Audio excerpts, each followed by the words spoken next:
Good evening and welcome along, as always, to this FM21 story from Dundee United with me, Daniel.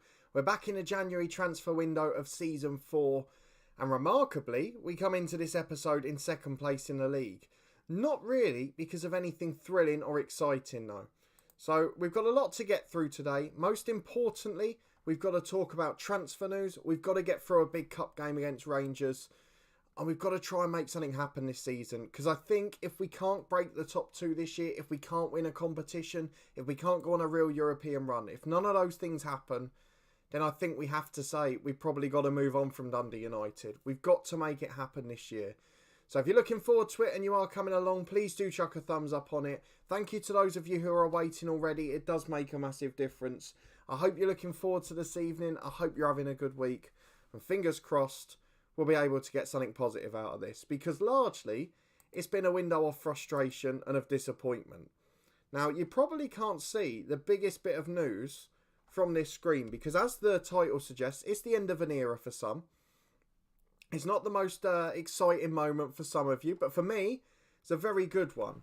However, the main reason and the main story of this transfer window has just been player after player rejecting us for someone else. Ryan, thank you for coming along. Good evening. Welcome along. I hope you're okay. I hope you're doing well too. And thank you to everyone that's popping in. We're almost in double figures already. So to spend your British summertime evening with me is much appreciated. And I hope you're all getting on well. Greenie, good evening. Thanks for popping in as always. Leon, hope you're well. Long time no speak. Good to see your face again. I hope you're well as well. Look after yourselves most importantly. But thank you all for popping in. Lovely to see you here this evening. And fingers crossed, we'll be able to have some good news at the end of a frustrating window. John, thank you for popping in as well. Lovely to see loads of the regulars in. And hopefully we'll have an exciting evening for you. So I think the main thing we've got to do is probably talk transfers, because it's been a frustrating window. I think what we'll do first is probably show you a lot of the players we've missed out on. And also the one or two that have come in and out of the club, because that's the big news. We've obviously got a few big games, including this match against Rangers. But realistically, a lot of this is disappointment. We've got to be fair in that regard. So thank you to everybody coming in. If you haven't yet, please do chuck a thumbs up on it. Come and get involved in the chat. And I'll take you through what's been happening so far with Dundee United. If we go to the transfer screen, the big news is staring us right in the face. So Jack Byrne is leaving the club in June. There's no biggie there. Let's go and have a look at the history. Out of the club has gone, among others, Damier Zieger. The love-hate relationship ends. Jack drinking a very cold beer in a very warm garden. The perfect place to be watching this live stream, and I hope you're enjoying it. But thank you for coming along. It is greatly appreciated. I know that in the British summertime, for the few days we're going to get of it before the snow at the weekend, you want to enjoy the time outside. So if you can watch it from the garden, happy days. But let's go and have a look at what's been happening here, because Damier Zieger has left the club. That is the headline news of all headline news for this day. Damier Zieger goes to Bournemouth for £1.3 million. Went down to 2.5 star rating. Got offered 14 grand a week there. How on earth has he pulled that off? Absolutely remarkable. Morgan Boys goes to Southampton, their rivals, for just over £500,000. He wanted to leave. He threw his toys out the pram. And he was only a backup. So off he goes. A good bit of money in for him. A couple of youngsters move on. Steve Baxter for 575 grand up front to Morton. No idea how they've got that money for a player who's not very good. And then Stuart Duncanson, the great youngster from the first youth intake, who's just had injury after injury. And Inverness have done the same. 550 grand in compensation. Unfortunately, he's with us no longer. So a few outs and a lot of money coming in, most importantly, even for some of the youngsters. And Michael Duffy was the other first teamer as well I've missed out. 700 grand to Hull City. He was on the transfer list, he was a backup, he's getting older and he's injury prone. It made perfect sense for him to leave. But they're all of the outs. One of the ins we knew about, which was Adriel, he comes in from, I think that's Independiente, but one of the Brazilian sides. He's an 18-year-old Brazilian centre-half, no compensation, 2.5 star ability, 5 star potential. Not got a great personality, so we've got him working in a mentoring group. But other than that, looks like a pretty good youngster and very versatile as well. The other one, though, is the big one. Damier Zieger goes out. Another goalkeeper comes in his place. So let's go and take a look at him. His name is Damier Zieger. He was about the 5th choice goalkeeper, to be brutally honest. We had 3 or 4 that rejected us. So we talked about Walton in the last episode. The main one that rejected us after, was Brandon Austin, who's an American international now, I think. But he rejected us for West Brom, who offered him 50 grand a week. We offered him about 8, so there's the difference there. But he's gone off. He was a good goalkeeper as well. Had a stinker on his first Premier League day. But he's been replaced instead by Damier Zieger. Not quite as good up front, but massive, massive potential. Someone who could be a real star for us in the future. So let me know what you think of him now he's up on the screen. Thank you to everyone that's coming in. Please do chuck a thumbs up on it if you haven't already. Come and get involved in the chat. I know it's not quite as exciting in the international break. Not as much upper league football to talk about. But still loads going on from League One down in England. There's a Northern Irish game on TV tonight. Coleraine v Larne, big in the title race. So plenty to look forward to still as a lower league football fan. But let's have a look at this guy, because Zieger looks like he could be a proper talent. He's got a great personality. He's a Croatian under-21 international. 4.5-star potential. Great reflexes, good handling, solid in the air. I mean, the only thing he's really missing is composure at the minute. And his positioning will come in time, so I'm not so worried about that. But on the face of it, a very good signing. I did try and have a look for the number 1 Croatian, which was our former Luton keeper, Simon Sluga. But unfortunately, he's at Forest on too much money, so we couldn't get him in. And he's not actually rated that much better, in truth. So I think Zieger could be a superstar in the future, but he might not be the immediate solution we need. And we've got to be patient with him, particularly while he's learning a language and all of that sort of stuff. Tom, but I'm not a lower league football fan. Well, make yourself one for the next few days. I know it's harder now because Luton aren't in the lower leagues where they could be part of that. But there's plenty of clubs you can enjoy. There's plenty of things you can watch. Give the Irish Premiership a try. It's free to watch on BBC iPlayer. And it's always good excitement, good entertainment. And Larne tonight, I've got one of your former FM Wonder kids, Mark Randall, playing. So Larne are the team for you in the Irish Premiership, Tom. Go and give them a go. Thank you to everyone popping in. Please do chuck a thumbs up on it. Jack, a bit short for me. I didn't even look at his height. Great reflexes, looks good. I don't remember how tall Siegrist was, actually. 5'11", but he's only 19, so he might grow another inch or so. Siegrist. Let's have a look. Oh, he was 6'4". What about Xander Clark in goal for us? Where is he? Xander Clark is 6'3". So yeah, he is a little bit shorter, actually. It's a very good spot, but his jumping reach was pretty good, so I'd imagine he'll probably be alright still. In terms of the other players, the only big news really is Ted Mengi has extended his loan by another year, so that's a big positive for us. We've not really got much excitement otherwise. We had an offer accepted by our chairman for Matt O'Reilly. It was about 15 million from a Chinese club, but he rejected the move there. And we're just waiting for other deals to come about. There's a few players wanted, but no big offers. However, let me show you some of the players that did reject us. We're trying to extend Mccrory's loan for another year. That one's not going to happen just yet. But let me go and show you some that have rejected us, because there are some quality players that are listed amongst these. So first one was Ross Mccrory, who we said was our main transfer target from Aberdeen. He's still got that clause. A Greeny Scottish Championship, yeah. There's another game tonight on TV, Raith v Dunfermline. I've got to say, actually, Friday night, it was Dundee Dunfermline on TV. Unbelievable game. Jason Cummings was brilliant. Obviously had a brief spell at Luton in the past. But it was a wonderful game. Dunfermline 2-1 up at half time. They 2 up in 6 minutes. And in the second half, the amount of free headers they gave away in their own box was bordering on obscene. It was atrocious. But in the end, it was a great game of football and a brilliant advert for the Scottish League. Tom, is the keeper positioning changing, more emphasis on ability to pass play out? Absolutely. So we usually use the sweeper keeper here. So Siegrist, when he was here before, and to an extent Xander Clark had been goalkeepers on defend. When we bought Clark in, we just drifted to sweeper keeper a bit, and we've done the same here for Zieger. So he's going to be a good player. He's not the best kicker of the ball, but he's decent rushing out. 9 is not atrocious by goalkeeping standards. He's got good command of the area, so not too bad with that, and he's good from one-on-ones. But more importantly, he's not the slowest for a keeper. He's agile, and as we mentioned, his kicking, his throw-in's good, so he can try and distribute for the counter-attacks. So it's definitely something we looked at. And look at his vision. 16 for vision. That's something that's crucial in a sweeper keeper too. Now, the one thing that nearly came off that was absolutely sublime is, apart from Mccrory, we nearly got ourselves a right winger as well. I'm going to have to find him. It's this guy. He rejected us for Liverpool, which is fair enough.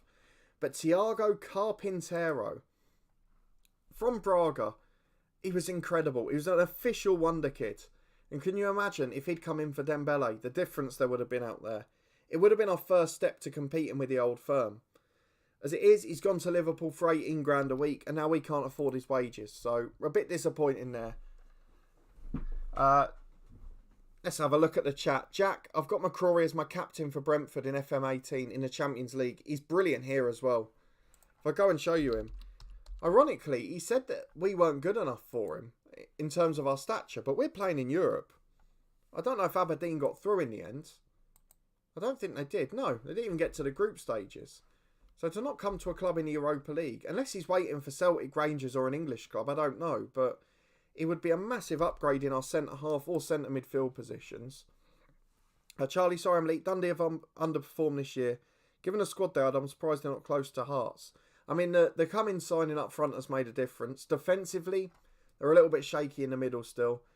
Charlie Adam was banned at the weekend, so I'm not sure if he will be tonight as well. And he had COVID just before that.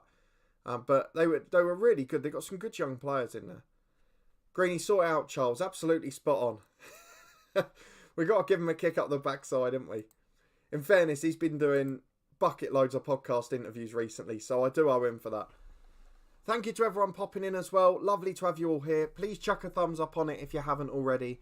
We're on the verge of double figures already, so a massive thank you for that. A quick thank you again to Greeny and Dylan for the donations last week. They do make a difference. And thank you to everyone that's been so active in the videos. The weekend ones were, let's say, dramatic. And you've been on board with the head coach ones in particular. So thank you so much for coming in and getting involved. It's lovely to see you all still involved. At this time last year, I was getting about 30 views an episode. And now we're disappointed if they don't reach 150 by the end of the evening they come out. It's ridiculous, really. So that's the January transfer window so far. A story of probably what could have been and things that haven't quite happened. We've still been linked with Bernabé as well. He was available as a free agent. In the end went off because we didn't offer him a star player role. And yeah, it's just disappointment, to be honest. There's a few that we've missed out on. There's a few we're still looking at. But we can't really find those brilliant players. And when we can, we're getting outbid. The big thing that has made a difference is changing the recruitment package to worldwide. That's had a massive impact. But still, spotting the players and being able to bring them in are two very different stories. We're having a look at one player at the moment who's playing in the MLS. Doesn't look like a massive upgrade. And I'm just waiting for something special to happen, which I'm not sure it will as we go at the moment. Joseph, welcome along. Lovely to have another one of the regulars in. Thank you for popping in this evening. Given the whole thing of Aguero leaving City, etc., should there be statues of former players outside a ground? I don't mind it. It's the choice of which ones, because obviously, I mean, for City, that's their first generation of stunning players. If it's going to be Company, Silva, Aguero, etc., they're thoroughly deserving of it. But you've got to be careful with a little bit. Greeny, pardon you? What did I do? Charlie, even if they haven't retired yet. No, I understand that. I do understand it. You've got to appreciate it, but we do have to risk that if we get a bit too easy on them, there will be just grounds that are all statues. But in those instances, I've no problem with them. Right, transfer disappointment over. Let's go and get into the first game of the day. So, opposition instructions on. We'll look at changes, but I think we've got our strongest 11 out. It's sort of the one that we've gone towards. Obviously, Finlay Robertson would be involved. But he's cup tied against his former club, or his parent club, sorry. Finlay and Kerr is the only sort of do-we not in the team. And I'm bringing in Zieger for his debut after the winter break. Because Xander Clark, good as he is, we'll keep him in the league for now. But we've got to bed Zieger in, particularly giving him a starring role. It's just looking after him as we go along. In terms of the schedule, let me show you the 4 games off camera. We lost the first one heavily to Celtic, as you would expect. And then after that, it was a bit bizarre. We had a game against Motherwell, which went against everything we've had. We're basically stoked this season. We're involved in 1-0 after 1-0, or 0-0 draws, and then just get involved in the old thriller. So a 3-2 win against Motherwell. Shankland, Mockery and O'Reilly with 1 each. and then back-to-back gritty 1-0s. A 1-0 win away at Hamilton. O'Reilly scored in a game we dominated. And then we got away with murder against Rangers. They missed 3 or 4 clear-cut chances. Siriki Dembele put one away. And that was it. We win the game just on that. So Rangers, the same opponents today, will certainly take the same result. But we've gone back to our first 11 for this one. Jack Stephen Ireland statue. I think that might be pushing it. He had one good year. Greeny never knew he could join United. Oh, that's a fair point. I mean, if you're working on the sort of Tevez premise, you can go in reverse, but I don't think he will. I still don't think Liverpool's completely off the table. I don't think he should go, but we'll see what happens. Tom, is a good way of recognising legends and give modern grounds a bit of history. I guess it's something we talked about in Review the 92 on this channel, isn't it? It's the amount of modern grounds that are just sort of the, I don't want to use the soulless bowl, but the modern bowl. And at least gives it a bit of character outside, doesn't it? Charlie, who would you have a statue of outside Power Court? You can only have one player. Oh, that's a great question. I mean, I'm going to have to go modern player because of my lifetime. All time, there's no doubt it'll be one of the record appearance holders. But modern history, oh, that's a great question. I mean, there's a lot of me that wants to stay Steve McNulty, even though he doesn't deserve it. I think it should be John Still, because without him, we'd still be outside the Football League and wouldn't be worrying about that ground. So I know it's not a player officially, but I would say John Still has to be the man, because he's the reason the stadium's happening, and he's the reason that we're flourishing now. He set all the foundations for what's happening. Greeny's going Lloyd Owusu. He seems a nice guy, in fairness. I'd love to get an interview with him on the podcast with Charlie. Jake, good evening. Thank you for popping in. Lovely to have you all here. We're well into double figures, so thank you for all coming along. If you haven't yet, please do chuck a thumbs up on it. It does make a massive difference and helps people come and find us. And the more the merrier in our lovely little community. So thank you all for coming in, and thank you all for being involved in the chat. It's lovely to have you along. Tom, Wenger needs his statue up ASAP. I mean, the way Arsenal fans turned on him at the end, I'll always be a little bit frustrated by that as a football fan, but the appreciation's there. Similar to United, isn't it? Is the amount of struggle that's happened afterwards. It sort of puts it in perspective.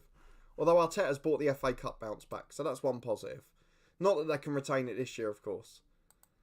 But let's go and get into this first game. You know what the first 11 is by now. It's just that we've gone for Kerr rather than Finlay. And into it we go. We'd love to cling on. We've changed Shankland to a poacher to try and get something out of him. And Damier Zieger is our new number 1. A big opportunity for him. Will it be harming him not knowing the language? I want to bed him in and give him as much of a chance off the pitch without getting him frustrated for not playing as a star player. So that's something we've got to balance. Jake, statues are a good idea, I think. However, there can be too many outside of a ground. Emirates is an example for me. No, it's fair enough. I mean, I'm interested in the different takes on it. It's something that I've never been against. I've never had a problem with. But obviously, as you say, that it does get to the stage in modern history where if you're too easy on it, it's the same as, retiring shirt numbers. Like when Birmingham retired the shirt number for Jude Bellingham, which I know was a bit scandalous. But if you keep retiring shirt numbers, eventually everyone's going to have 300 or 400 on the back of their shirt, So we have got to be careful with what we deem a legend in the modern world. As Mitchell throws into O'Reilly. We're on the front foot early here. O'Reilly and Dembele hedge just over. It's a positive start. We're going to drop to a balanced mentality just to try and keep in the game. But early doors, I mean, it's a very young Rangers team. They're in a little bit of regeneration. They've rested a fair few for the Cup. Greeny will be delighted to find out they've signed Barkas from rival Celtic as their backup keeper. But the young players like Richie Hosler's in there. Tony Weston's now a wonder kid in game. Ryan Jack's back at right back. They've got King at centre half, who featured heavily in the last episode of The Head Coach, which I won't spoil in case you haven't watched it, as O'Reilly gets a 1-2 with Mitchell on the left. Headed away at the front post. Colley's going to get there first. This is a 2-on-2 break. Weston gets in. This will be 1-0. He won't miss this, surely. He does, because Zieger makes a fantastic save. Excellent goalkeeping. It's exactly what we wanted to see from him.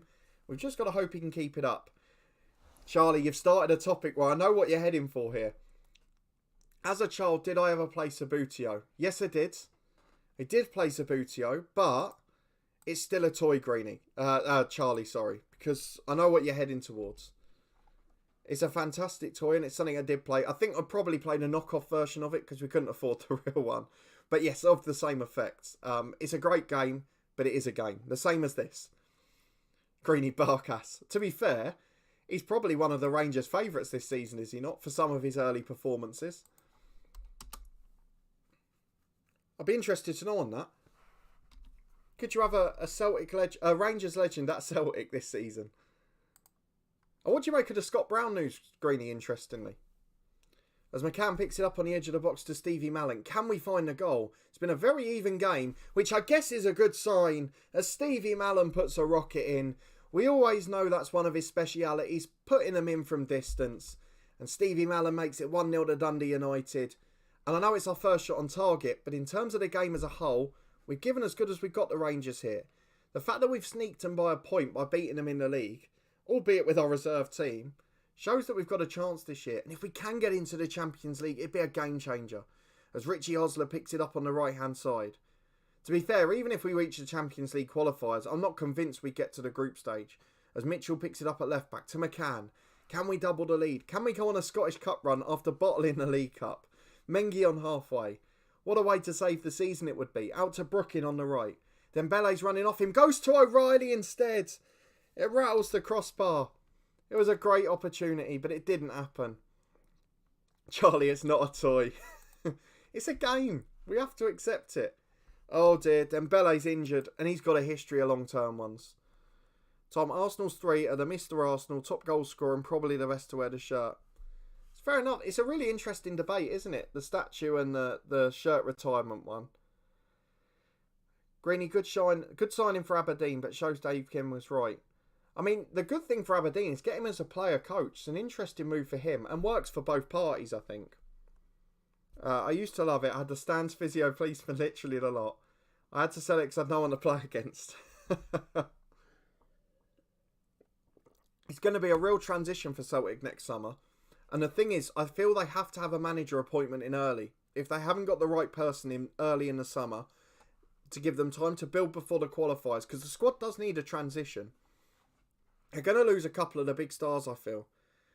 And maybe it's not for the worst, but out of the likes of, I guess, probably Ayer at centre-half, thinking up front, looking at Edwards, some of the experienced players like Scott Brown, who's obviously off already, there is going to be a regeneration of that squad. And it's very careful, or very important that they do that carefully. Right, let's go and make some changes then. Watson will come on for Dembele, who's obviously off injured. Shankland's had a shocker again. So do you know what? We'll chuck Watson up front. He'll go as an advance forward, which he prefers. We'll chuck Paul Smith on the right. And then Mccrory's not been the best off the left either. So Mikey Johnston, the former Celtic player, will come on against their rivals Rangers. 20 minutes to go at 1-0 up. It's been a very even game here. And in the second half, we've stifled them. But with the quality they've got, they only need one chance. As Barkas picks it up in goal to King. Playing out from the back to the left-hand side to Colley. Switches the play well there, and Richie Hosler will get there. A former Dundee hero for us in the head coach. Sets up Weston, who we had at Hibs in the head coach too. And it's a brilliant save from the Croatian keeper. He's really starting to look a good star here early on. Ryan Jack puts the corner in. Mengi heads away. And who's going to get there first? It's Grujic. Back to the fullback. Back heel to Diaz. Out to Ryan Jack. Into Richie Hosler. Good opportunity. And Brookin hoofs the ball away downfield. I would say this is an interesting game rather than an entertaining one. As Johnston delivers the ball early, it's headed away quite well, and McCann picks it up. Can we double the lead and hopefully all but seal the game? McCann picks it again to Mallon. We just need that penetrative pass. Mallon attempts it to Watson, but it's not good enough really. And Barkas is easily able to claim possession. Charlie, surely it will be Paul Lambert to Celtic. It sort of makes sense for all parties again. Chance for Lambert to rebuild his career. I mean, you spoke to Michael Spillane on the podcast last week, who talked about how good an influence he was and how good a man manager he is. So it makes sense from his point of view. And he's a club legend, so he'll get the time as well. It makes sense for all, in my opinion. Tom Scott Brown statue. Potentially for Celtic. I think once the dust has settled on the way it's ended, as we've let in an equaliser from Colley. But yeah, I think the dust needs to settle first on how it ended at the club. But once that year or two goes, I think people will appreciate what he did. Who do you think will get the job? Seen Henry was linked with it this morning. No chance it's Henry. That puts him in a no-win situation for me. I think it'll be either Lambert or Howe, personally. But the fact it hasn't been Howe by now suggests it probably won't be, in my opinion. So that leaves Paul Lambert as the favourite. I mean, I think there's worse appointments than the likes of McInnes, but I think they'll have to go for a bigger name now, given what's happened. Be interesting. I think they probably see Eddie Howe as their attempt at recreating the Brendan Rodgers era. I think Thierry Henry gives them the name, like Gerrard at Rangers, of trying to attract people from down south. And I'd argue Paul Lambert is the club legend and arguably the better man for the job. Yeah, Green, I don't think they want the Brown statue now, but I think once the dust settles, as I said, a few years down the line, I think they'll appreciate what he did for the club. That's my opinion on it. Tom, exactly, how much can you blame that on him? There was so much chaos off the pitch for lots of the season. There was a lot of other stuff going on too, so I don't think that's Scott Brown's fault. Thank you to everybody coming in as well. Lovely to have you all here. Please chuck a thumbs up on it if you haven't already. We're not a million miles away from double figures on that front now. And considering it's British summertime, to have that many of you here on a lovely sunny evening, it really does make a big difference. So thank you for your support. And I don't know what happens now. Do we have a replay against Rangers in the Scottish Cup? I presume it'll be the same as the English ones. But a decent debut for Zieger. We've got to bear that into mind as well. That's one positive. Celtic have got through. They had a slightly easier draw against Bonnyrigg Rose. How are Hamilton doing? Our Cup Slayers. They won at East Fife. So we've had just about the hardest draw. Second and third playing each other in Scotland in the first draw that we're both in is pretty astonishing. Motherwell lost to Airdrie. That's a slight shock. Ayr beat St Mirren. I don't know if that's a shock anymore, the way Ayr are going. But you could argue it. Jordan Holsgrove returns to training. That's a positive sign. Green, if Larson hasn't got a statue, why would Brown have one? Oh, you make a point. I'll give you that. Charlie, Celtic recruited both so badly over the summer and so late as well. They did it really late. It wasn't just a poor bit of work. It was done last minute. I couldn't believe when they signed a Jetty from West Ham, etc. Yeah, but recruitment was the issue for whichever reason it was. I definitely agree with you on that front. Right, let's have a look. Home advantage would be decisive in the replay. Yeah, probably. He's not wrong there. Then Belle's out 4 to 5 weeks. So as we get one back, one's out. Mccrory's loan extension will be confirmed. That's brilliant. And one of the fixtures has been rearranged. So again, we're just going to have to deal with congestion. So I think, depending on how the league goes until then, we might have to throw it. We might have to chuck some players out for it. So we'll get through Livingston and Ayr first, because that's more important after the winter break. And then Rangers for the replay, I'm probably going to play the reserves. I don't think we've got a realistic chance of getting through there. If we were going to do it, it would have been the home leg. So Mccrory will be here till the end of next season, as will Ted and Mengi. We've just got to get a few more like Zieger in. We've got to get a few of those targets across the line. Find one or two that aren't wanted by a million other clubs as well. Yeah, Green Duffy, 2 million loan fee. I know he's had personal tragedy and it's probably come across that it might have been a mistake for the timing. But even then, for a player of that experience, you'd be expecting a transfer fee for that or a loan fee of slightly less. It's the amount they paid, it's the time they recruited. And I don't think it's fair on the new signings as well, because they didn't have time to bed in.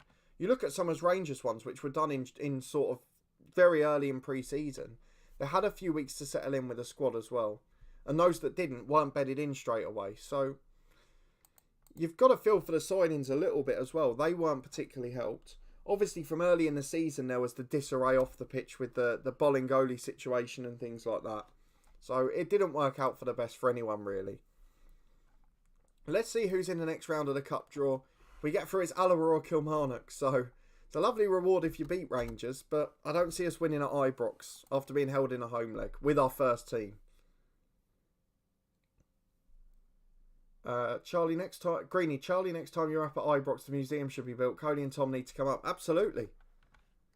We're going to set our sights on Scotland. Once we can get a bit of the English games back in, we'll definitely set our sights on it. So the scouting meeting, should we go and have a look at who else is there? Just trying to find some quality. It's really, really frustrating. There's nobody new coming up that's within budget. Look at the wage demands. They're astonishingly big. Mccrory's the only one that's a bit lower, but he won't join us at the minute. And then looking further down, I mean, there's not really anyone that hugely improves the team from there. We just need a couple of these sort of, like Carpintero would have been, a 4-star signing. It's going to improve the squad, like Claude would have been in the summer. It's really frustrating that we keep missing out on these big targets. And that's probably the thing that holds us back. If you look now, if we'd have signed Mccrory, Claude and Carpintero, that's 3 players in that midfield with O'Reilly and with possibly Mccrory. I would argue that's a top 2 midfield. That's better than Celtic or Rangers on its day. But doesn't always work out, and we just can't attract them. Tom would like to as well. Yeah, Charlie, great place to watch football. There's a lot of Scottish grounds that are so appealing. I mean, the Inverness one was always one to me up the top. Lovely backdrop. Probably not in winter so much, but definitely a lovely place to go.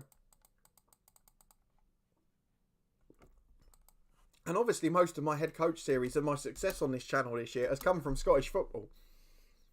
So I probably owe the likes of Brechin and Arbroath a visit. And Dundee in particular, given what they've done. Dundee United have been a superstar in this series as well, so we've got to try and get that in. I'm just looking at who TNS are signing based on our Build a Nation series. Better players than they've probably got there. So I guess the thing is, are we going to have fresh legs today, given the Rangers match? We probably should have rested them in the first leg. Charlie, Joey Barton to Preston. It can't be, surely. Surely it can't be, given what's happened. If he goes there, I mean, what do you say about the footballing world? There wouldn't be much loyalty left, would there? I'm just interested to see who he is. Who's the current favourite for it? Because he was the favourite the other day, wasn't he? Let me go and have a quick look, and we'll go and get into the second game then. So the current favourite for the Preston job is Nicky Butt again now. Gareth Ainsworth's dropped now. Grant McCann's right up there. That was the other one that came up yesterday, wasn't it? But now Nicky Butt's favourite, Grant McCann second. I was sure when Nicky Butt went it would be for Salford at the end of the season, but obviously Gary Bowyer's gone there on the short term. It's just going to be like the one we had with Sheffield Wednesday, where it's just completely out of the blue. Is Thomas Falusi on the game? He's a player that was a bit of a hero for us back in the day, wasn't he? In the old FMs. He won't be on this game, definitely. But he might be in the head coach one, where we had lots of leagues loaded.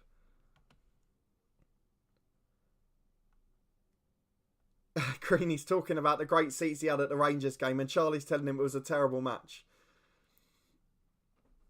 We left before the McGregor fly kick, and I can't believe I missed the goal too. See, that's the problem, isn't it?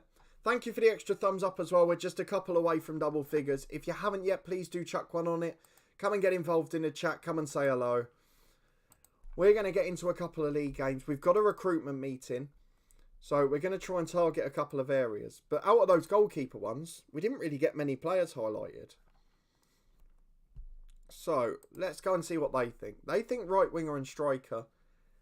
They're actually saying Shankland's not one of the best players at the club now. So we have got to think about it.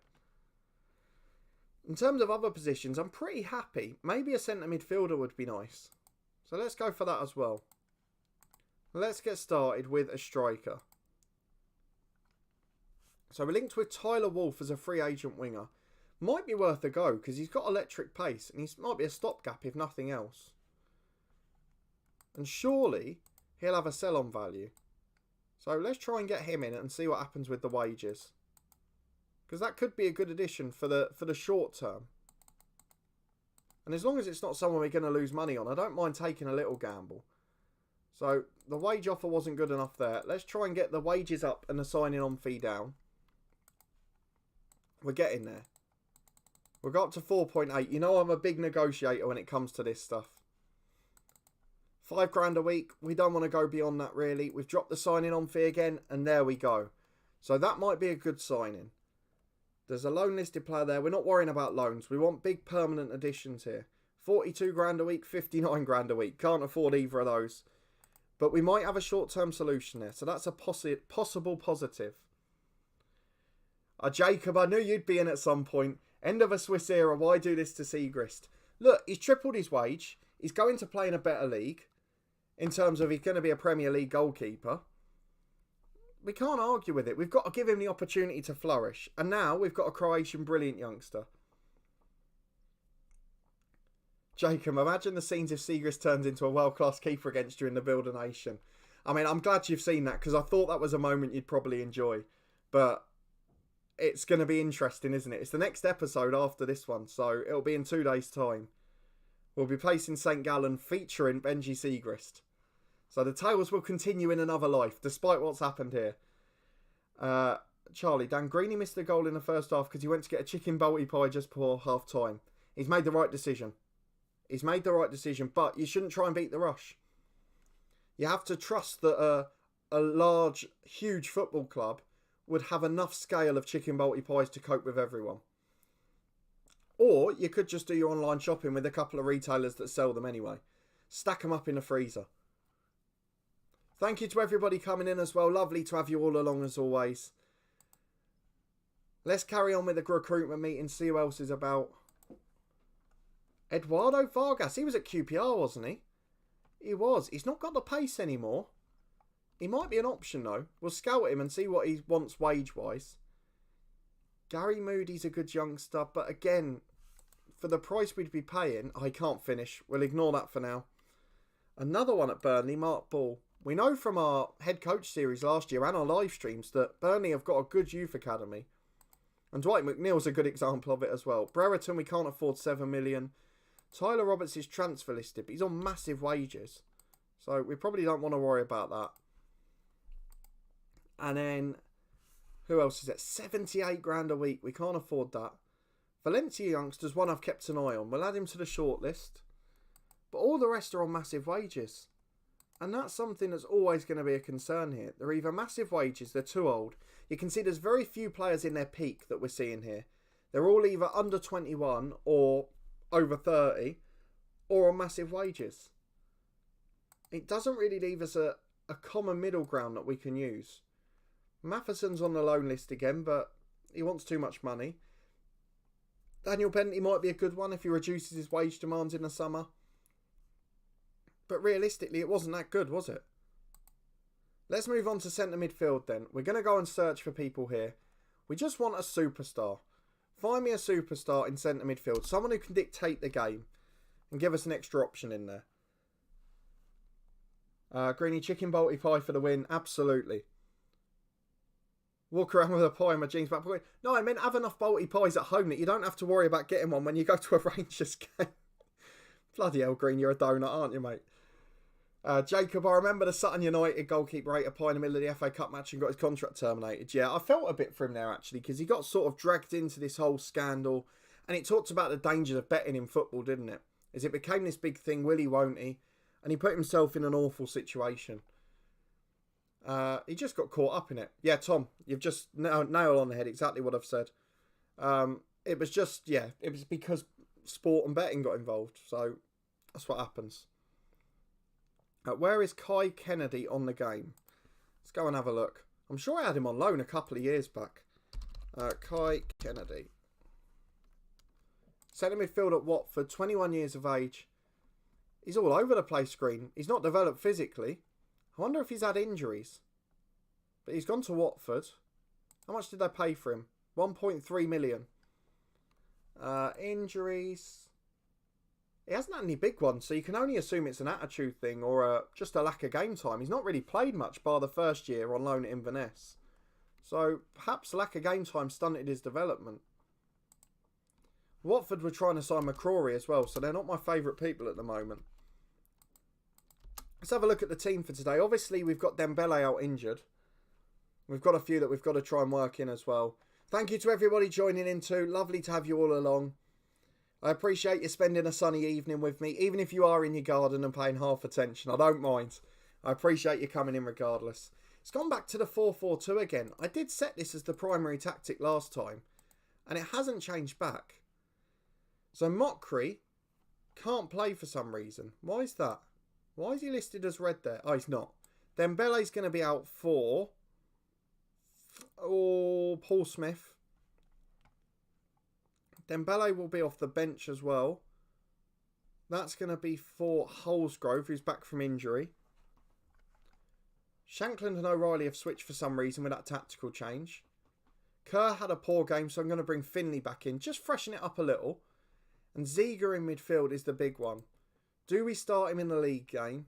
Or do we give him the rest? We're going to play Clark in the 2 league games. Zieger will come back in for the cup game. But we'll keep Zieger in the squad just to keep him involved in the match days and getting used to things. Hopefully it'll help him with the language as well. Alan Forrest is starting for Livingston. He's caused us trouble before in this save. And he was a hero with us at Dundee, the rivals in the head coach.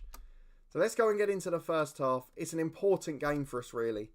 And we just need to find a way to win, even if we're not spectacular. I didn't realise he played CM2. It seems to be his main position in FM here. Charlie, what's going on with Adi Boothroyd? Well, apparently, you seem to find an article that he's based most of his gameplay or his tactics on Subbuteo, which is just a game, obviously. So that's probably why he's struggling a bit. But he was never the right manager for it. I mean, you could argue this 2 ways. You could argue that, yes, England have failed at under-21 level in comparison to previous managers. Or you could say that the players that have gone into the first team have then done better as a result. So, I don't know. But he's never had a great managerial record in the recent decade and a half or so. So you can't be that surprised. Shankland nicks in. That's why we put him as a poacher. Doesn't play as well in general play, but nicks in above Anik, the keeper there, and slots it away. 1-0 Dundee United. Don't be fooled by the Flamingo Cup as well. Absolute cracker there.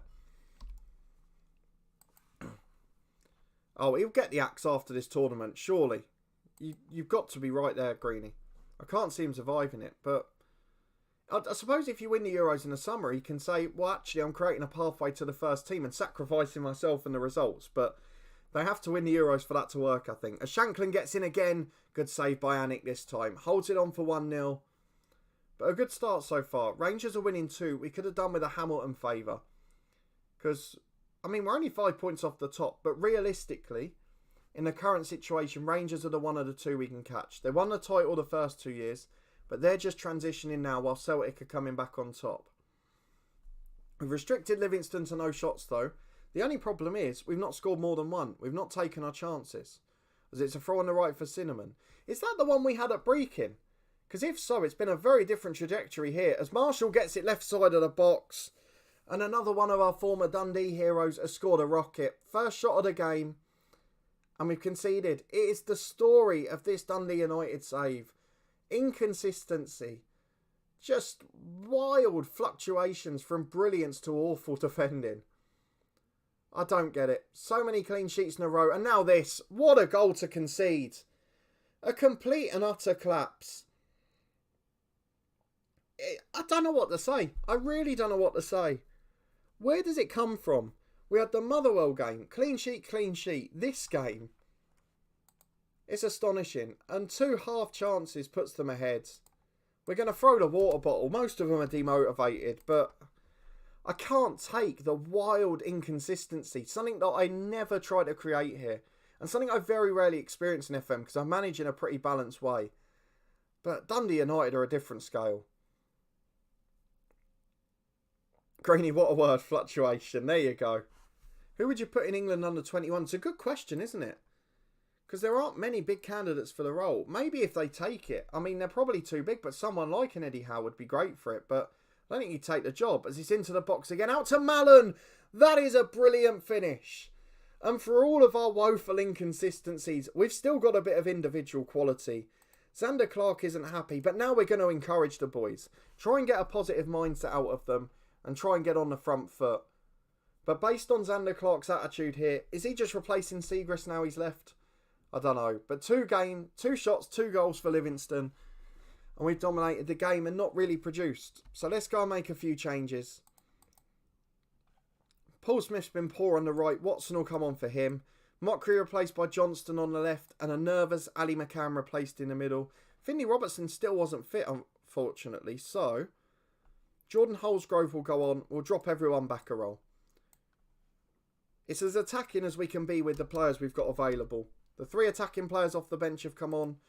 We've just got to stop conceding silly goals. John Talksport were talking about Frank Lampard taking over. I mean, I don't think it's the worst move for them personally, the likes of Howe, the likes of Lampard. But obviously it's a financial commitment for the FA from their previous jobs.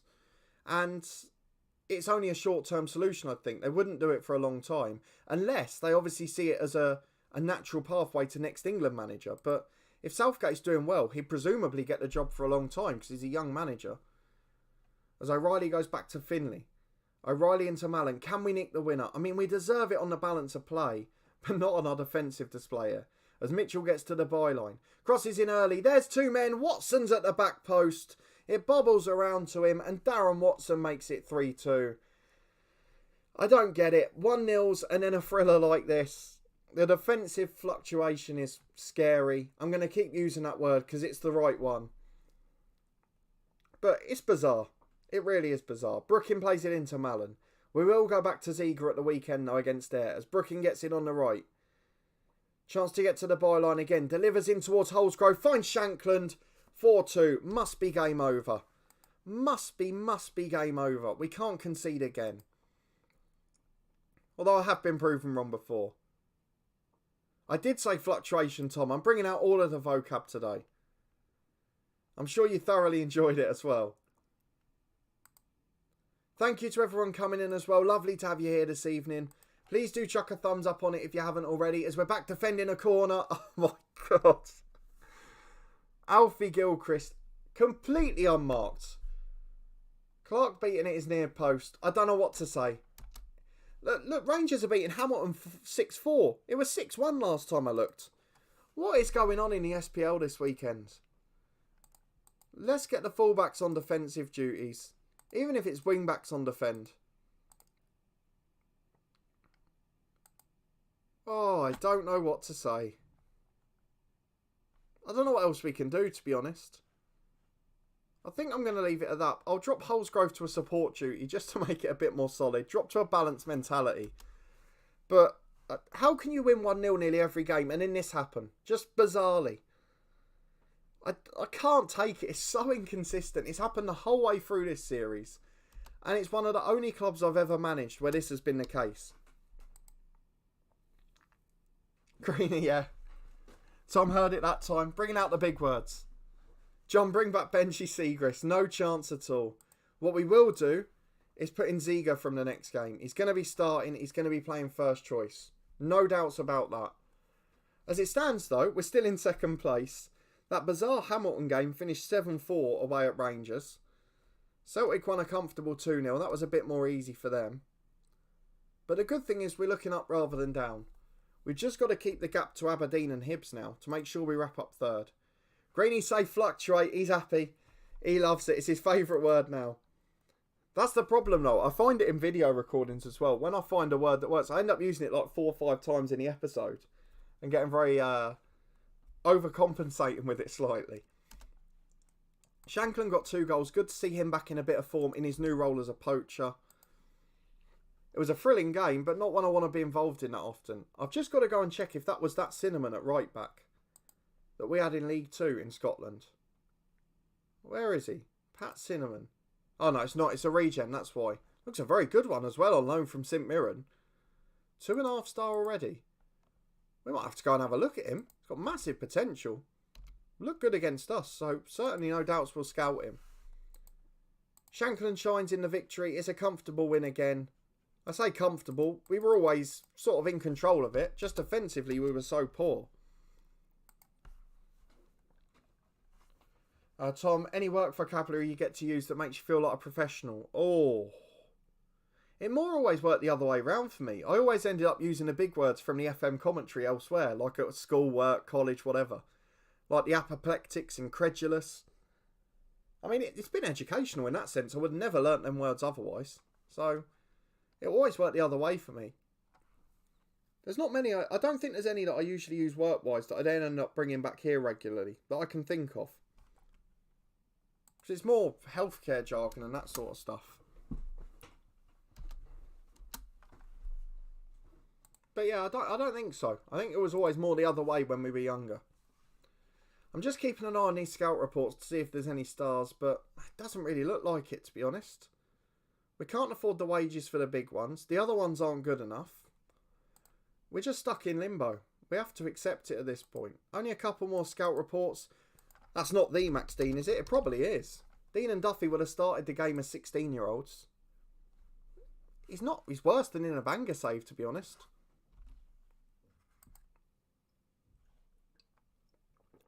Arduous. Yeah. Tom pandemonium in the stands, absolutely.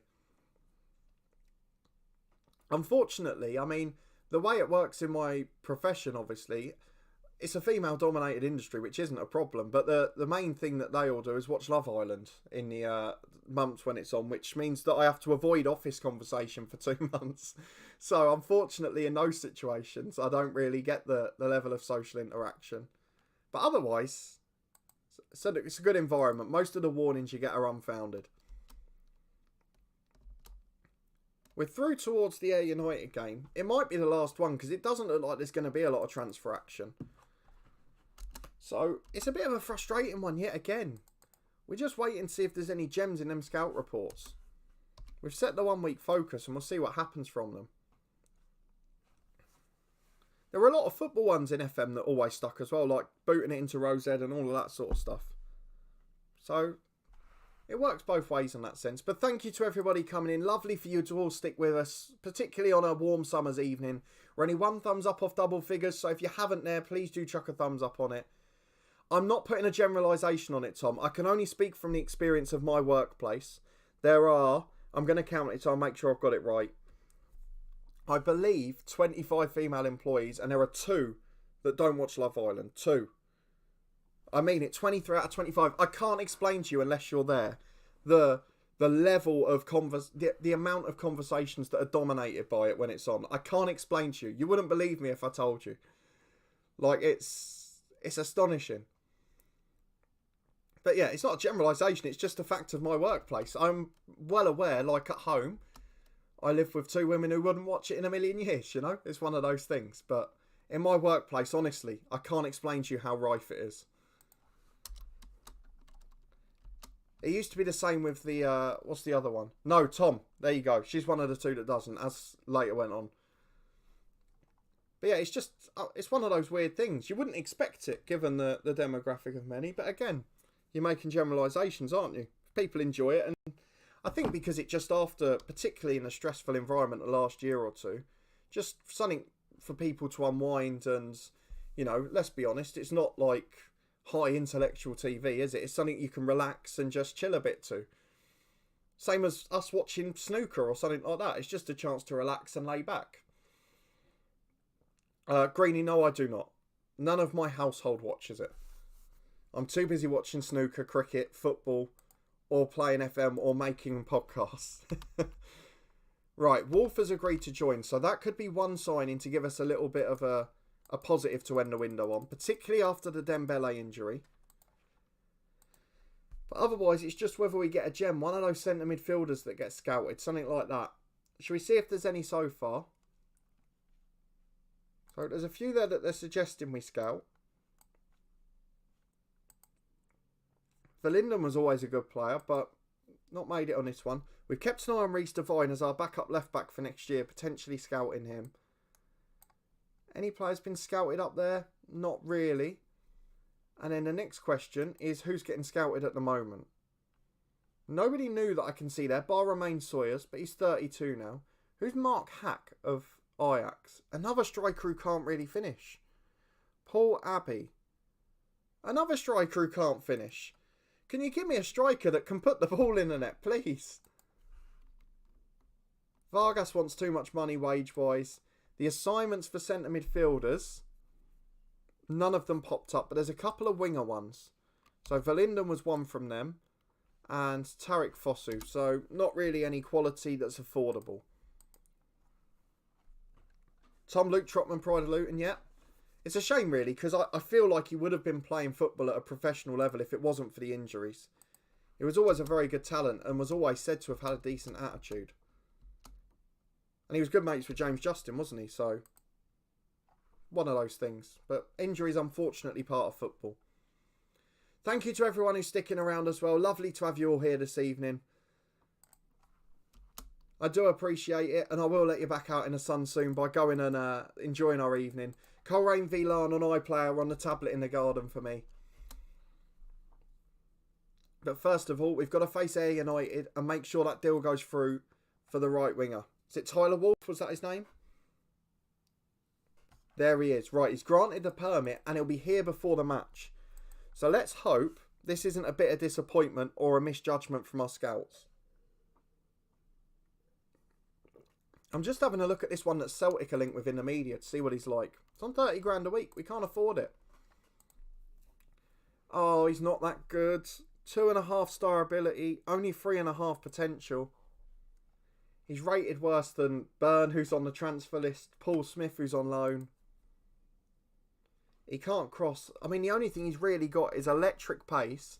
And he's a decent first touch. He's got a good personality, so with game time he might improve. And he has got a decent scoring rate in the MLS. I suppose that's more for the second team, isn't it? Oh, that's a shame. I was really hoping he was going to be the solution. We're still going to give him a chance. I tell you what, actually. Let's look at the two we had on loan last year, because we got them this time last season and they were helpful. Mason Bennett was the first.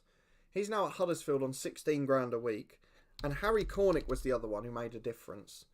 He's at Barnsley, 4 grand a week. Should we just see if we can loan him again? Might do a job to the end of the season. They don't want to loan him out, so it would have to be a transfer. We'll see what they want for him. But back to the team selection. Everyone else is fit by Paul Smith. Finley Robertson is back and available, so he'll probably go on the bench for this one. Zieger's going to start in goal. Glenray will swap with Robertson. And I need to register the winger for the squad, don't I? So let's go and put him in. All the exciting admin jobs we get to do as well. Where is he? I can't find him. Is he in the under-23s maybe? Is he rated that bad? He is. He's been put in the reserve squad. So Tyler Wolfe is... I still can't see him. There he is. He's still under 21, so he doesn't need to be registered. So let's go and have a look at the lineup for today and see if we can get him on the bench somewhere. I might just put him on for Zander Clark, have an extra attacking option. I'd like to take Smith off the right wing if possible, but I don't have many other options. I might go Darren Watson. He scored off the bench. So that's the lineup we're going to go for. It's as strong as we can be, I feel. Finley had a decent game, so we'll keep him in for this one as well. And hopefully we can make it back-to-back wins. Wolfe will get number 16. We go and get into the first game. Or we go and get into the away game, sorry. And hopefully get another 3 points on the board. But hopefully it'll still be a decent signing. It's not all about rating. We saw that last season where we had some quality loan additions. Or some that made a big difference without being high quality. The Ayr team's really improving. They've got some good players in there now. And we've just got to make sure that we don't get caught out because they've overperformed for a long, long time. So we're going to get them to prove a point. We're back down to third, I think, because Rangers have already played. Oh no, we could go down to third because Rangers have got a game. Ayr are comfortable in mid-table again. And we've got an early throw with Tyreek Mitchell. McCann plays to Mallon. O'Reilly left side of the box. Chips into Watson. Oh, he hasn't. He was 3 yards out with an open goal and he's somehow ballooned it over. You can't miss those. You cannot afford to miss those. Celtic are playing Aberdeen. We need Celtic to win just to try and push 4th place down. Rangers have taken a lead in their game and now we need to score. As Mallon puts a free kick in, O'Reilly heads straight at the keeper. Quick distribution from Much as well. Out to McGowan on the right-hand side. Beats the fullback, lays it into the centre forward. Too easy with the run, but the shot straight at Zieger, who makes a comfortable save. No getting beat at the near post for him. Long may that continue. Thank you for the extra thumbs up as well. We are in double figures now. Your continued support is greatly appreciated. And I hope you're still enjoying our antics. As Mallon puts another free kick in. Drops down in midfield, but it's cleared away for offside. I thought that was going to be the goal. Shanklin there, he was being the poacher as always. But this time he was ahead of final defender. Or at least the judge to be. as Mitchell throws in from an attacking position again. Flicked on with a clearance as far as Brooking. Back to Ted and Mengi. Long ball forward down the left, which Solly brings down. Looks like he's got pressure on him, but the clearance is good to Chalmers, and they've broken the press. McCowan comes over halfway. Created a chance earlier on, goes back into defence, and Baird plays it all the way back to the keeper, to Robbie Much. Chips it out to Baird. They're beating the press easily here. They're giving us the runaround, but they give it away to Mengi eventually, to Watson. Ali McCann plays a 1-2 with him. Back to Mengi again. We just don't really look that potent, to be honest. And Mallon's played a shocking pass there. Gives it away straight away. Barkley goes long downfield. Mengi's been caught out. The best defender at the club makes an awful mistake. And thankfully, so does the centre forward with a woeful finish wide of the post. 5 minutes to half time though, it's been a pretty poor display. As Brooking flows into Watson. It won't matter if we go 1-0 up. Stevie Mallon plays a 1-2. We know he's got the shooting range, but he lays it wide to Brooking. Back to Mallon, blocked towards Mccrory. And we've got very, very lucky there. It just bumbles around and falls into the path of Mccrory. And he makes it 1-0, probably against the runner play. But we'll absolutely take it. 5 minutes to half time, we lead 1-0. And we jump back above Rangers into second place in the Scottish Premiership. Shankland had a goal ruled out. Mccrory gets his count in. And so far, so good. We'll take a 1-0 win. Having said that, we know it's only going to take one chance for Dundee United. So we're not going to get too excited just yet. Though Mallon with a free kick from the right can help wrap it up. Into Shankland. And it falls for Mengi, who heads just over. Another opportunity goes begging. A few physical struggles that we're going to have to deal with from players playing 3 games in a week. As Mallon chips in, Watson's there. Doesn't miss this header. Finally, we take advantage of one. Because Mallon's set-piece delivery has been on point for a long time today. And he deserved one of them to be taken in truth. Unfortunately, there weren't though. Thank you to everybody coming in. If you haven't already, come and get involved down in the chat. Lovely to have you along. And fingers crossed, plenty to look forward to as we try and wrap up this game quite comfortably. Just over 10 minutes to go, so let's go and think about some changes.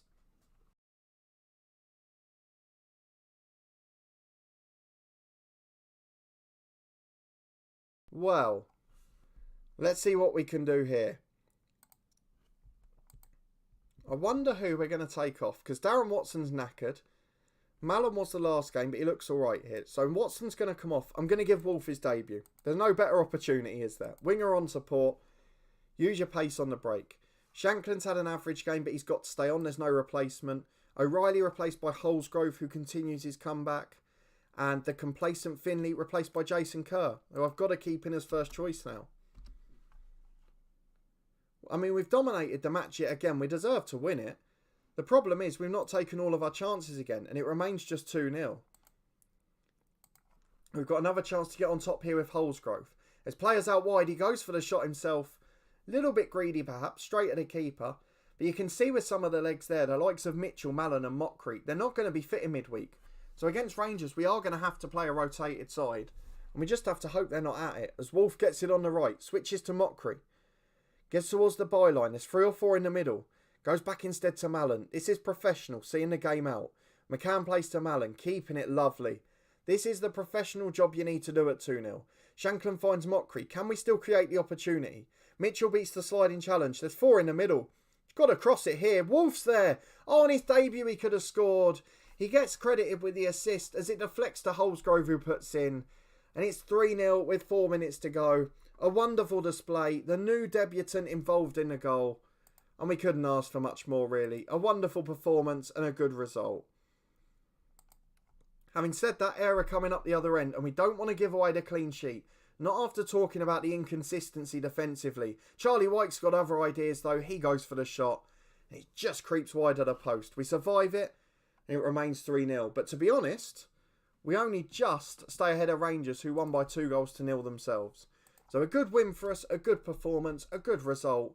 We're not going to play the Rangers game on deadline day because I'm aware we've already gone well past the hour mark. But we will get there and just see if there's any other brilliant scout reports. Fingers crossed, there'll be at least 1 or 2. Darren Watson refusing to celebrate against his former club. Don't forget, this is the club that made him. On loan in the second season, he was top scorer in the Scottish Premiership. And he made their return a success as well. Celtic win 1-0, so Aberdeen drop further behind, which is good news for us in terms of third, our minimum expectation. And I think that makes the gap 6 points now, so that's what we could have asked for.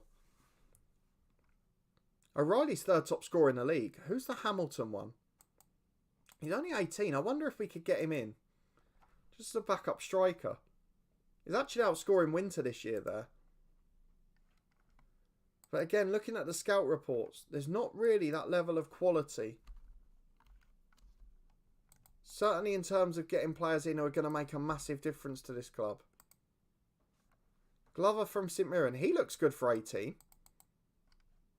Hard-working midfielder. It's his birthday on the 29th as well. So if we want him to be a homegrown at the club, we better scout him quick.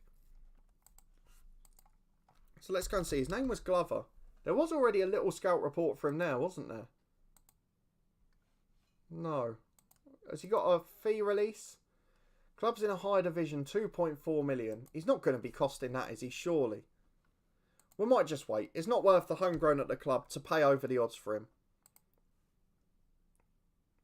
But it's certainly going to be a key last few days of the transfer window. We will get to the Rangers game, which is on the evening of the transfer deadline itself. I don't think there's any big ones coming. Leo Ostergaard was one we were linked with, but they want massive money again. There's nothing else that's available. Brendan Galloway is still at Aberdeen. He's one we've been linked with, but I don't think he's going to make a massive difference. Unfortunately, it's just not the solution we're looking for. So we're in a little spot of bother as it stands. But a good result against Ayr, and we just need one moment of magic. If any of our assistants or our scouts or our director of football or anyone can find it, we could be onto a winner here. So we'll keep checking them every day. We'll keep more in hope than expectation. And fingers crossed we'll get one eventually. Let's go and have a look at the assignments. Is there anything happening? There's a couple more that have been found. So Levi Lameka, probably not good enough to make the difference. And Sergi Canos is only 2.5 star. They're not finding centre midfielders. They can't find players of that quality that are affordable to us. The only one really is Ross Mccrory, and he doesn't want to come here for some reason. Even though we're in Europe, even though we've got a good side and we're building, he just seems completely oblivious to it. So let's go and scout him once more, just in case. Because we have signed Zieger since the last scout report. We've also got Mitchell at Celtic, as well as Martin, who we were looking at from Hamilton. He's the young striker who's got bags of quality, but his potential's not marked that high now. My argument is, though, his current ability is as good as Shankland, so surely we should think about signing him. It's just about finding that one and improving the squad, because it looks like Watson's going to be playing off the right a bit now, particularly with Dembele's injury problems creeping back. We've got a reserves game as well. I'm not going to put anyone in there because we're probably going to need them all in midweek for this cup game to make sure that we don't get caught out there. We've got to keep players fit for the league because while we're in the hunt for seconds, that's the thing that can revolutionise this save. In the grand scheme of things, winning the Scottish Cup would be lovely, albeit unlikely, but it's not going to change the save forever. What will change the save forever is finishing second and getting Champions League qualifiers. To have that summer where you're a Champions League club can hopefully attract some of them. Freddie Woodman is another keeper we tried to sign. He wanted 20 grand a week. We can't do that. But I feel like we've got our keeper now. We just need to help him improve. So with one day of the window to go, it doesn't look like there's going to be that big signing. It doesn't look like anyone's coming along. Tyler Roberts wants too much money. Daniel Bentley the same. Cinnamon, the player we scouted from St Mirren on loan who played for Livingston. They don't want to sell him. Dujon Sterling has popped up in the winger reports. Now, we had him at Burnley last year in the live stream series. Now, what's good about him is he's not really better than any of the right wingers, right backs or centre halves. But he's a natural in all of those positions. And he's available on a free at the end of the year. We've got to have a look at him. we've got to go for it, haven't we? We put him as an impact sub, see if we get away with that. I know we're going to have to step up in the summer wage-wise, so let's try and go for about 10 grand a week. Because to get players of that calibre who are versatile and who can play any position for us, I honestly believe will be the difference maker in this save. And maybe we can sign him early for a cheap fee as well, you never know. He wants a bit more. I'm going to try and stay in a relative structure, but we have to increase it next year. I'm thinking going up from 9 or 10 to 12 or so. And to get a player that can play naturally in 6 or 7 positions is just invaluable. So let's go all out for it.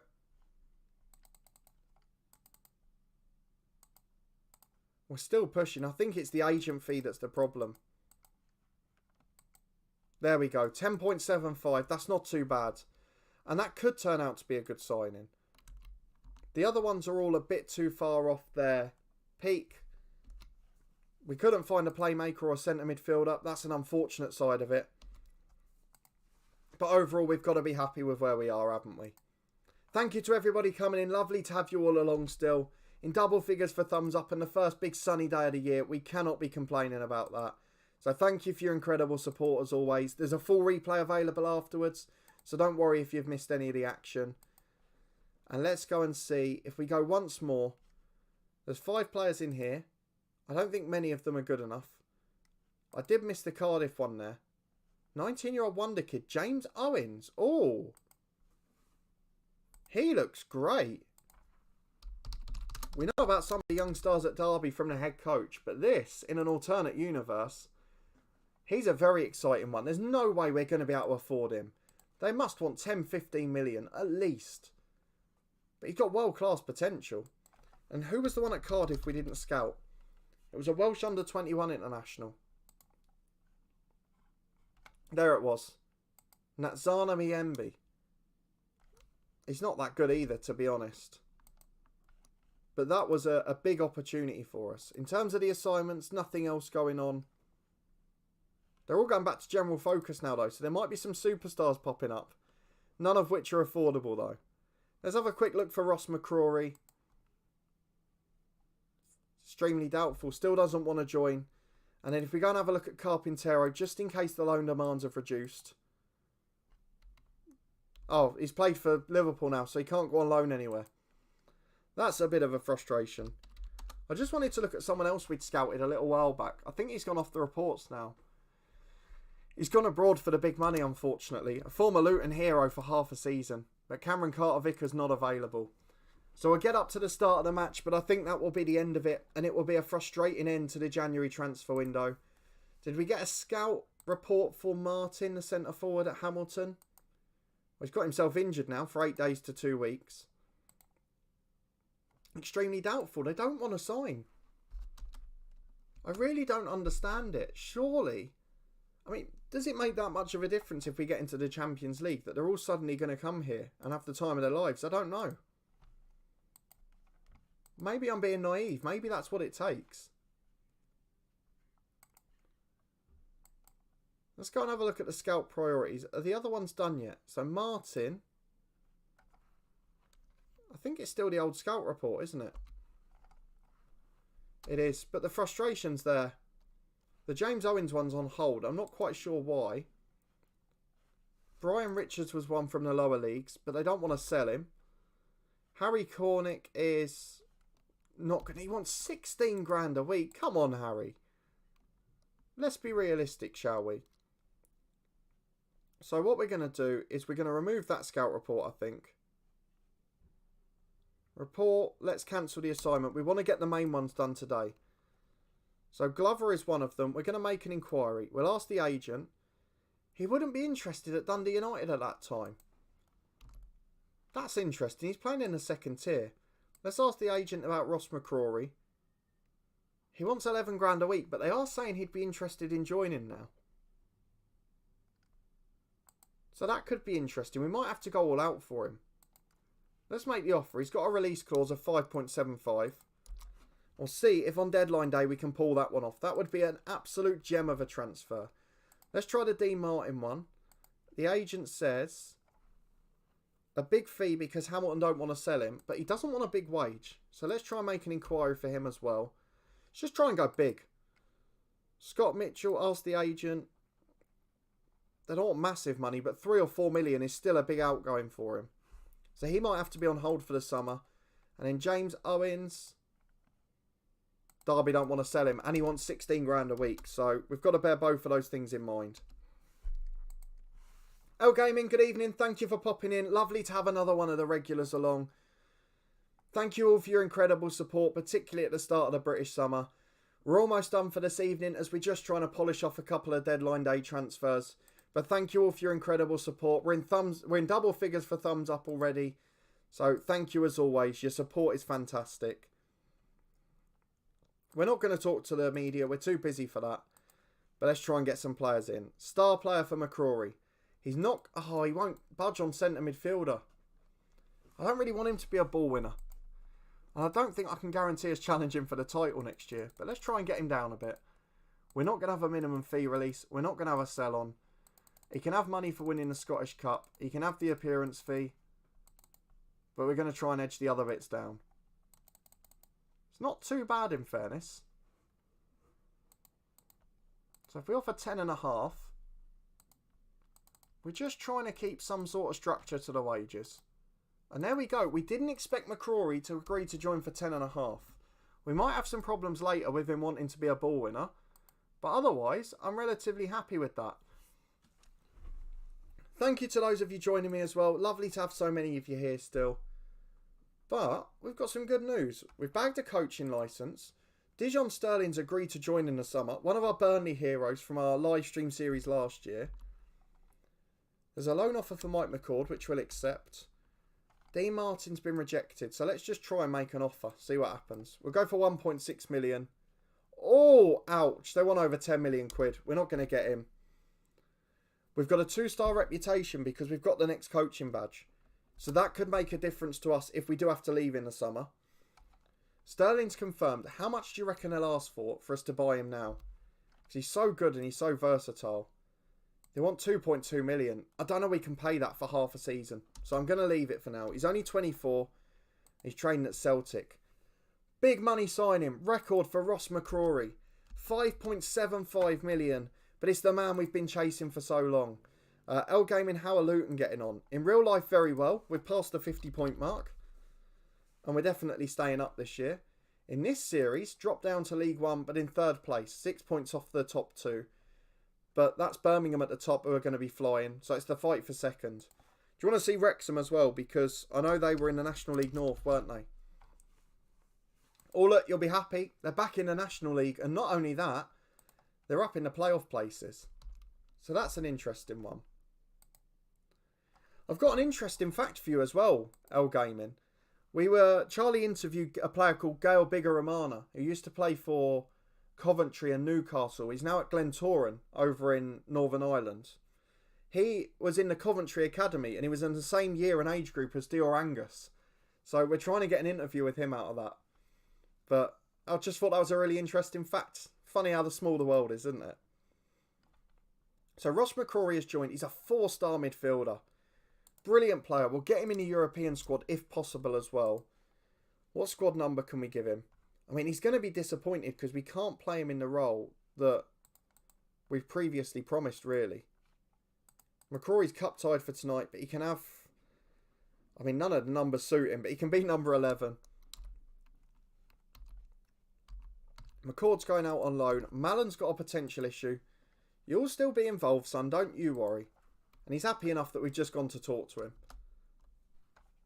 But for now, this could be a big deadline day. Because if we can get in players like Zieger and Mccrory, even if it's only 1 or 2 a window, it will then attract the next 1 or 2 to come and join us.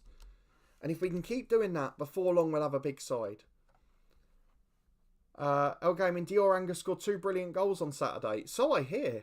It was a good win actually as well, wasn't it? So it's good to see that the playoff hunt is still very much alive there. Thank you for all the extra people coming in towards the end as well. If you've missed any of the action, there'll be a full replay afterwards. But thank you all for coming and spending your sunny evening with me. Rangers have made an offer for DX and... Oh, he's brilliant. It's going to be too late to get him. We'll match whatever Rangers have offered. £4.8 million. But there's no way we're going to get him now. Let me get the profit of next sale thing off. They want 5.25. Let's see if we can get away with that. After league appearances, so we'll go for 600 grand. And then we'll drop that to 5 million. There we go.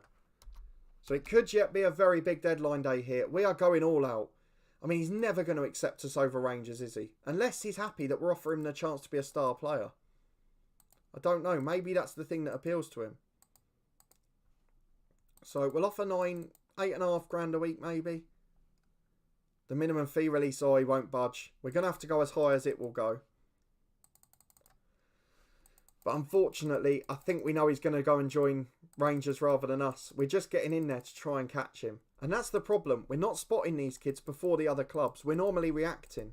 If we could get in a month earlier, perhaps we could steal one or two of them. Right, he's accepted that offer, but let's hope he comes to us instead of Rangers. Because if he does, that might be the biggest deal we've ever had.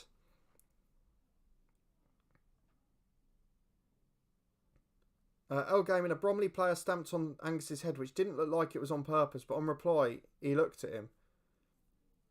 Oh, that's not good, is it? We don't want to see things like that. It's so hard to tell, but touch wood, you'd have to hope a professional wouldn't mean that. Fingers crossed it didn't. Right, let's skip ahead and see if we get any good news, because we could have a big deal here. Right, DXon's gone to Rangers, I'm afraid. There is absolutely no surprise there, is there? Aberdeen have made an offer for Nielsen on loan. He's not going anywhere. Celtic make an O'Reilly bid. We had 15 million from a Chinese club, so we're not going to accept 9 million from Celtic. We keep getting offers for Stephen Dunn as well, but at the moment, he's our backup right back. I just hope O'Reilly doesn't throw a wobbly, because we've not sold him. How close were we to signing DX? Probably further away than we think. Rangers only paying him 6.5 grand a week. Why has he gone there instead of us? Is it just size of the club? They're the frustrations. It's so hard to tell though, Gaming, isn't it? It's very hard to make that accusation about a professional. You have to hope he didn't. But unfortunately, bar himself, we'll never ever know. And that applies to a lot of those things. I remember a few years ago, there was a lot of debate about the ones from Tyrone Mings on Ibrahimovic. And you just can't tell. Celtic are linked with Manor Solomon from Shakhtar. We can't afford the wage. I mean, we could loan out Lewis Nielsen, in fact, because we've got the Brazilian centre-half in, haven't we? But it's got to be 100%. And he's got to be an important player. And if an SPL club will do that for him, then it might be a good thing. So Hibs only want him as a squad player. And I'm not happy enough with that. As it is, though, I don't think we're going to have anything else on deadline date. So we'll get to the start of the Rangers match and then we'll leave it at that point. And we'll just reflect on a little bit of work we've done. O'Reilly, another improved offer from Celtic. We're not selling him for less than 15. And that's the only point at which we'll think. Thank you to everyone who's come in for this evening as well. Lovely to have you all along as always. I hope you've enjoyed the stream, particularly given the fact that it's the end of the window. And they're at 13.25, so it doesn't look like he's going to go. But we've reached the Rangers game. We will leave it there. A quick reflection on our big transfer window work. The big news before the start. Michael Duffy leaves. Benji Siegrist leaves. And Morgan Boys leave from the first team. Another youngster's gone since in Dino Vidovic. But more importantly, 3 first team ins. Tyler Wolfe on a free. He's plugged the gap on the right hand side. Damier Zieger, a brilliant young Croatian keeper, who once he learns his trade, learns the language and gets more confident, will become a big number 1 here. And the one we've been chasing for so long. Ross Mccrory on deadline day. 5.75 million. And he can play anywhere across the middle of the pitch. And at right back as well. A fantastic player, a brilliant improvement. And hopefully a sign of things to come for us. So what we're going to do, I think for the next episode, we'll come back for the Celtic game. So Falkirk and Dunfermline should be bankers off camera. We'll probably lose the Rangers game with our reserves. And then we'll come back for Celtic, Aberdeen, Motherwell and the 2 AS Monaco games. And they will be Saturday morning's live stream here on the channel. So thank you to everybody for coming in as always, for spending your Tuesday evening with me. I really hope you enjoyed it. Thank you to all the regulars in the chat as always. You can catch up with a full replay afterwards and make sure you check out yesterday's head coach. But a big thanks for watching, your support as always, and I'll see you live on Saturday morning.